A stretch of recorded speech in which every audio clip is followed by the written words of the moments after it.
अंग्रेज दिल्ली का बहुत बड़ा आलिम, बहुत बड़ा हदीस का उस्ताद, तरीके पाकिस्तान के जुर्म में उनकी जवान बेटी हिंदू उठा के ले गए।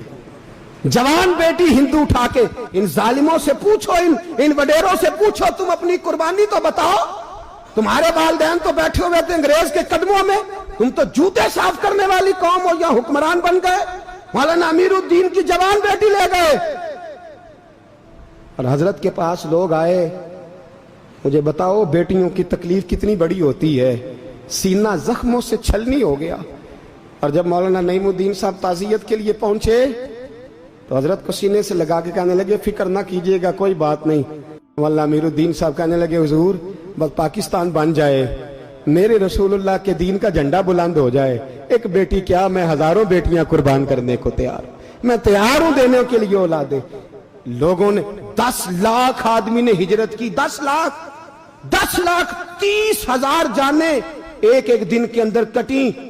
लोगों के खूनों के ऊपर बना हुआ ये मुल्क, और इसके अंदर कभी कोई गद्दार आके बैठ जाता है, कभी कोई मक्कार आके बैठ जाता है, कभी कोई अय्याश आके बैठ जाता है, कभी बच्चे कत्ल होते हैं, कभी बच्चियों की इज्जतें लुटती हैं, कहीं 71 जनाजे इकट्ठे होते हैं। जालिमों को शर्म तक नहीं आती।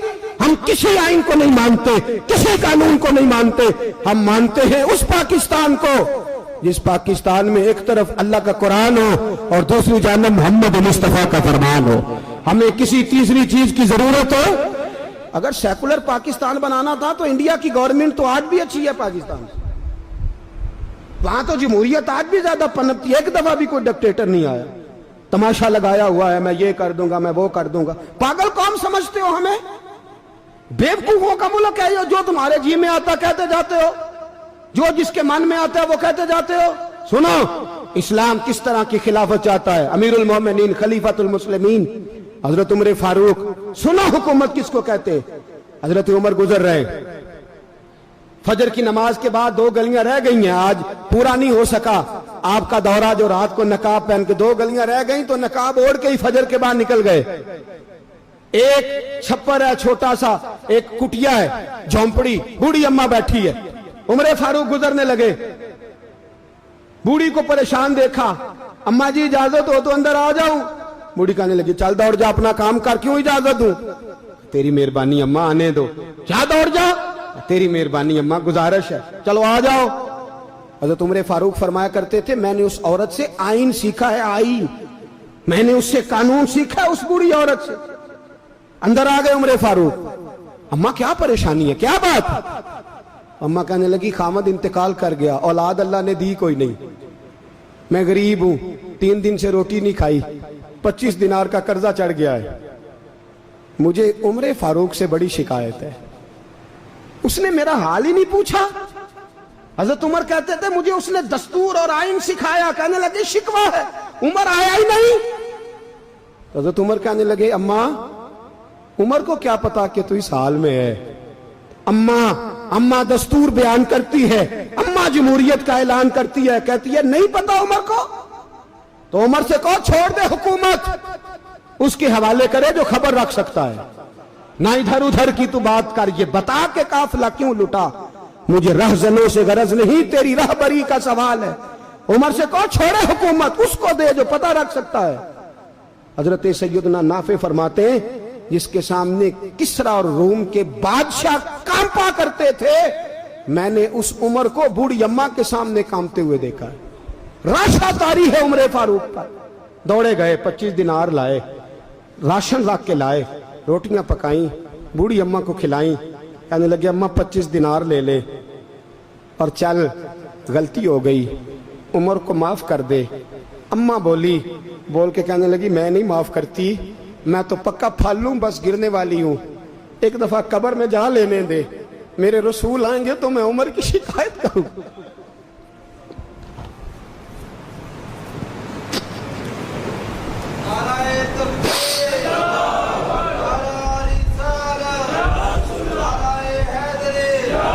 फरमाया मैं शिकायत करूंगी महबूब पाक से और अर्ज करूंगी, हुजूर इससे पूछ, इसको निगरान बनाया गया, इसने मुझ बेवा और लवारस की खबर ही नहीं ली। यह है आईन इस्लाम, یہ ہے دستور مصطفیٰ کریم صلی اللہ علیہ وسلم۔ یہاں کتنے غریب بھوکے سوتے ہیں، کتنوں کے بچے روز اغوا ہوتے ہیں، کتنی مصیبتیں۔ گورنمنٹ کہتی ہے کچھ بھی نہیں کچھ بھی نہیں کچھ بھی نہیں، افواہ ہی ہے افواہ ہی ہے۔ افواہ ہے تو اس کا علاج کیوں نہیں ہوتا؟ آپ میدان میں سر عام آ کے اس کا اعلان کیوں نہیں کرتے؟ جاگیے اور سنیے میری بات۔ حضرت سیدنا فاروق اعظم نے 25 دینار دیے، پھر اس اماں کو کھانا دیا۔ کوئی برادری نہیں اس اماں کی، کوئی ووٹ بینک نہیں، کوئی یہ اماں کسی بڑی برادری کی نہیں جس کا 2 لاکھ ووٹ ہو۔ امیر المومنین ہو کے عمر فاروق اماں کے قدموں میں بیٹھ گئے، کہنے لگے اماں عمر کمزور ہے، حضور کا سامنا نہیں کر سکتا، تیری مہربانی نبی پاک کے سامنے شکایت نہ کرنا۔ اماں کہنے لگی چل میں تیری خاطر معاف کر دیتی، جا تو مجھے کسی اچھی ماں کا بیٹا لگتا ہے، جا تیری خاطر۔ کہنے لگے چل پھر مجھے لکھ کے دے۔ کہنے لگی میں تو ان پڑھ ہوں، تو لکھ دے میں دستخط کر دے۔ حضرت عمر نے لکھا۔ ایک بوڑھی اماں کو شکایت تھی خطاب کے بیٹے عمر سے، اور پھر وہ معاف ہو گئی۔ اماں کہتی ہے میں نے اللہ کی رضا کے لیے معاف، یہ دستخط کر دو۔ اماں کے آگے کیا تو حضرت علی آ گئے، حضرت عبداللہ ابن مسعود آ گئے، کہنے لگے عمر یہاں پھر رہے ہو، میں سارے مدینے میں ڈھونڈ رہا تھا۔ اماں اٹھ کے کھڑی ہو گئی، ہائے میں مر گئی، یہ عمر تھا، یہ میں نے کیا کیا؟ حضرت عمر کہنے لگے اماں نہ، اپنے وعدے پہ قائم رہ، تو نے جو کہا تھا اس پہ قائم رہ، ہمیں تو بتایا گیا تھا یہ والا نظام پاکستان میں آئے گا، یہ کہا تھا قائد اعظم نے، یہ رنگ ملے گا تمہیں۔ کہا ماں تو وعدے پہ قائم رہ، لکھ کے دے۔ لکھا، اماں نے سائن کیے، پھر حضرت علی سے کہنے لگے بطور گواہ آپ بھی سائن کر دو۔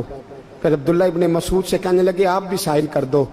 سائن ہو گئے تو جناب عمر نے رکا لپیٹا، حضرت علی کو کہنے لگے علی تو میرا دوست ہے، میری صبحوں اور شاموں سے واقف ہے، علی تو میرا رازدار ہے یار، مجھے یقین ہے کہ میں تجھ سے پہلے مر جاؤں گا، جب عمر کا انتقال ہو جائے تو یہ رکا میرے کفن میں رکھ دینا، یہ رکھنا میرے کفن میں۔ علی کہنے لگے پھر کیا ہوگا؟ پر میں جب نبی پاک میری قبر میں آ کے پوچھیں گے نا بتا تو حکمران تھا کیا کر کے آیا ہے، تو فرمایا میں رکا نکال کے عرض کروں گا سونے ایک اماں ناراض تھی میں اسے بھی راضی کر کے آیا، حضور میں راضی کر کے آؤں، یہ یا رسول اللہ میں لکھا